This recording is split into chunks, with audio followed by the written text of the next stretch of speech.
Hi, I'm Victor. In this video, I'm going to be covering Big Five Sporting Goods.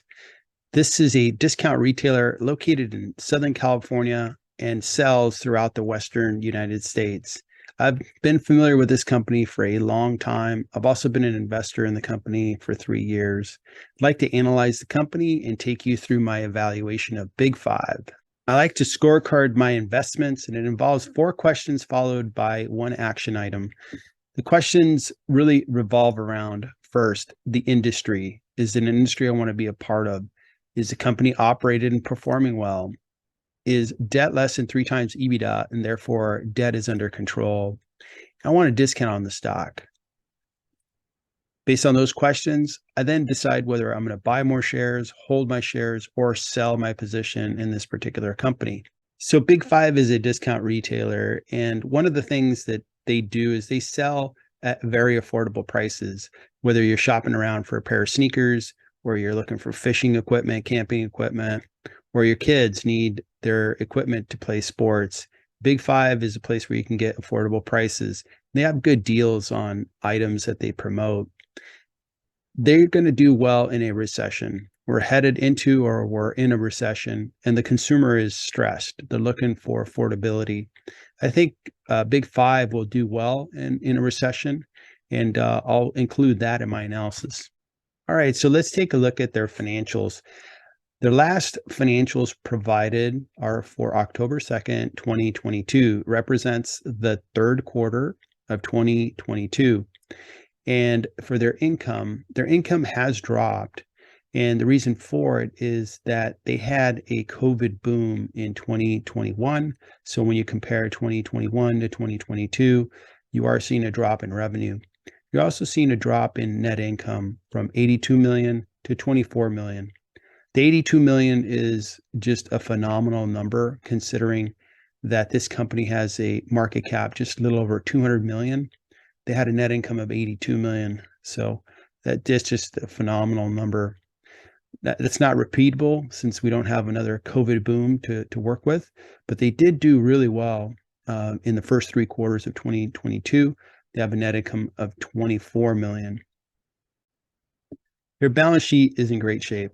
They have cash of a little over 34 million, but they only have long-term debt of 7 million. So they can pay off their long-term debt and be debt-free from a long-term debt perspective very quickly. All right, now covering the statement of cash flows, there's a lot to unpack here. First, as covered in the previous slide, net income went down from 82 million down to 24 million. So that does affect the statement of cash flows and brings it down. Second, their inventory. In 2021, just inventory was flying off the shelf, and it was very hard for them to replenish. There were supply chain issues. Therefore, they really have replenished their stores and have invested in inventory, and that has a negative effect on the statement of cash flows. So that's another reason why cash flows went down. They paid their vendors, and so their accounts payable went down, and again, that affects the statement of cash flows. And last, their accrued expenses changed, which caused a change in the statement of cash flows. So all those things from a business perspective, they're explainable. Therefore, it's explainable why their statement of cash flows has gone down from 95 to a negative close to 30 million. Looking at Big Five stock over the last 5 years, it's gone up 81% and paid you very good dividends. So as a 5-year holder of this stock, I think it's a very good stock to have held for the last 5 years. Over the last 12 months, it's gone down almost 50%.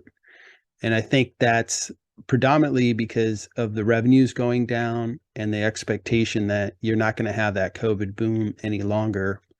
So I think it provides an opportunity to look at this stock and really pick up a valuable company. If you look at the last month, Big Five is up more than 11%.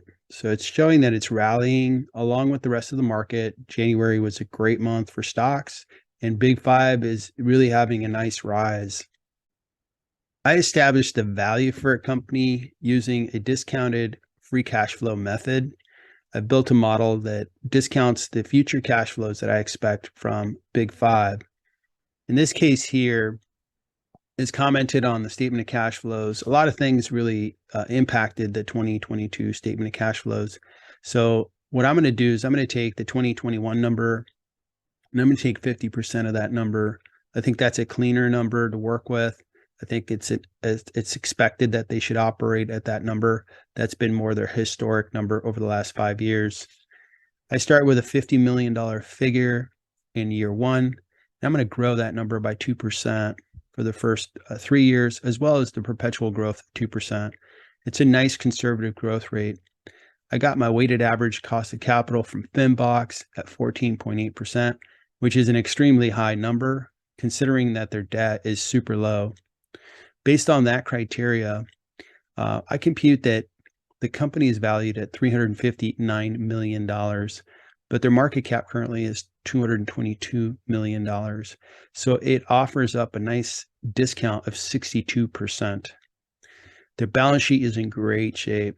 They could pay off their debt immediately with the cash on hand, but their EBITDA is 31 million when their long-term debt is only 7 million. Therefore, with EBITDA, they can pay it off in just a couple of months. So the balance sheet is in great shape.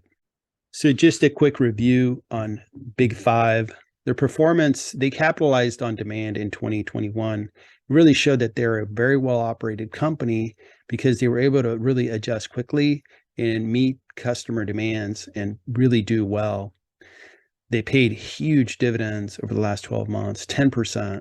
So you get 10% of your capital back from this investment. That's just an awesome ratio. And they have an excellent balance sheet, so they won't get themselves into trouble. As interest rates rise, they're not affected by it because they don't have debt. So that's a good thing.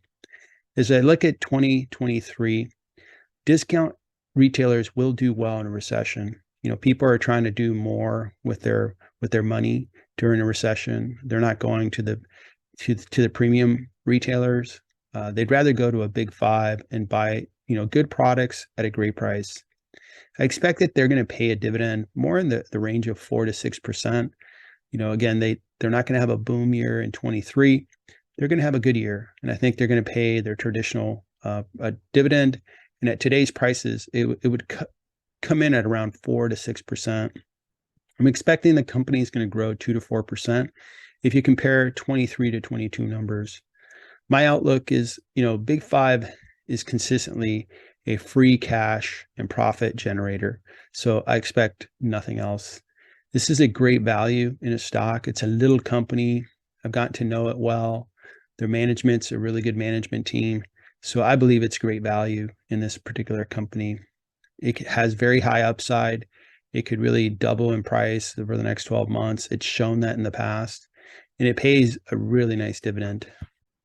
So let's revisit the scorecard for Big Five. This is an industry that I want to be a part of. Retail is a key area of our economy. I have a premium retailer in Macy's, and I have Big Five as a discount retailer. The company, their management team, they've been with the company for a long time. They operate the company really well. Their balance sheet's in great shape. And you're getting a discount, or I'm getting a discount on the stock. Therefore, I'm a buyer of Big Five. Thank you for watching the video. I appreciate it. I hope you found it interesting and discovered something new about Big Five. Keep in mind, I'm not recommending you buy Big Five stock. I'm just sharing my experience as a small individual investor and an investor in Big Five. Good luck investing in 2023.